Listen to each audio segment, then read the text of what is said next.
Alors, comment réussir sa formation de développeur web en ligne et complètement à distance? Déjà, j'aimerais vous dire que se former en ligne et en formation à distance au développement web, c'est possible. Vous allez souvent entendre autour de vous des gens qui vont dire « Non, tu peux pas, tu es obligé d'avoir un formateur à tes côtés en permanence » ou des choses comme ça. Je vous rassure tout de suite. Oui, c'est possible. Ok, maintenant, je vais essayer de vous donner quelques éléments clés pour y arriver. Peu importe la raison pour laquelle vous voulez devenir développeur web, sachant que vous devez impérativement vous fixer un objectif. Si vous ne définissez pas clairement votre but à atteindre, eh ben, vous risquez d'abandonner plus facilement. Parce que quand on rencontre des difficultés, et c'est sûr que vous en aurez un moment ou un autre, on a tendance à dire c'est pas grave, c'est pas vraiment important, et au final, on abandonne.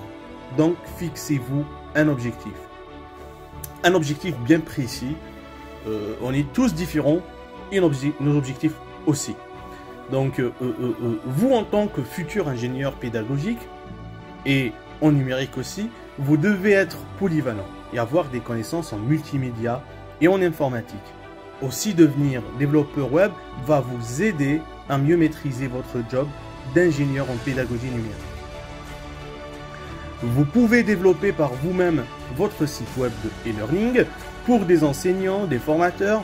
Bref, il y a plein d'objectifs, mais plus le vôtre sera clair et défini, plus vous augmentez vos chances de l'atteindre. Une fois que c'est fait, je vous conseille de noter cet objectif sur un petit bout de papier où vous allez le garder précieusement tant que vous ne l'avez pas atteint. Accrochez-le dans un endroit bien visible. Ok, par exemple, sur les bords de votre écran maintenant. Mais attention, je ne dis pas que si vous savez définir votre objectif, ça y est, tout est gagné. Loin de là.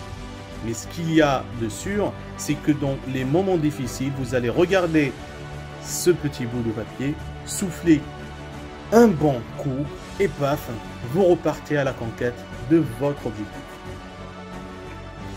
Deuxième élément clé, se fixer un rythme d'apprentissage. Chacun a sa vie et ses contraintes, mais bon, si vous êtes là, c'est c'est que vous êtes prêt à y consacrer un minimum de temps pour votre apprentissage. Certains pourront y consacrer un temps plein, d'autres maximum 4 heures par semaine. Déjà, c'est pas obligatoire hein, de s'y mettre à temps plein. Pour réussir, bien entendu, plus vous aurez de temps, et plus vous avancerez vite. Et donc, plus vite, vous atteindrez votre objectif. Fixez-vous un objectif qui semble faisable. Ok, si vous exagérez, que vous en mettez trop sur les épaules, eh ben, vous risquez d'abandonner. Et encore une fois, c'est vraiment pas ce qu'on veut. Troisième élément clé, devenir un champion de Google. Le développement web, c'est pas comme l'histoire ou la géographie, on n'apprend pas par cœur. Ça, c'est vraiment une erreur connue que font les débutants souvent. Parce qu'à l'école, on est habitué à apprendre par cœur, mais dans le développement web, ben, c'est pas du tout la même chose. Ça fonctionne pas comme ça. Déjà, c'est quasi impossible de tout retenir, c'est normal. Par cœur, ce qu'il faut, c'est retenir un peu ou à peu près, donc on sait que telle ou telle chose existe et c'est lorsqu'on a besoin qu'on va aller chercher par exemple les détails précis de la syntaxe exacte sur Google. Un développeur web, ça passe sa vie sur Google, à savoir comment écrire telle ou telle chose, comment résoudre tel ou tel problème. Concrètement, on peut faire des dizaines, voire des centaines de recherches par jour sur Google. En plus, plus vous en ferez et plus vos recherches deviendront précises et bien formulées en réalité. Ce qu'avec la pratique, qu'on va vraiment retenir un concept. Donc plus on pratique, plus le concept qui va rester inscrit dans nos têtes.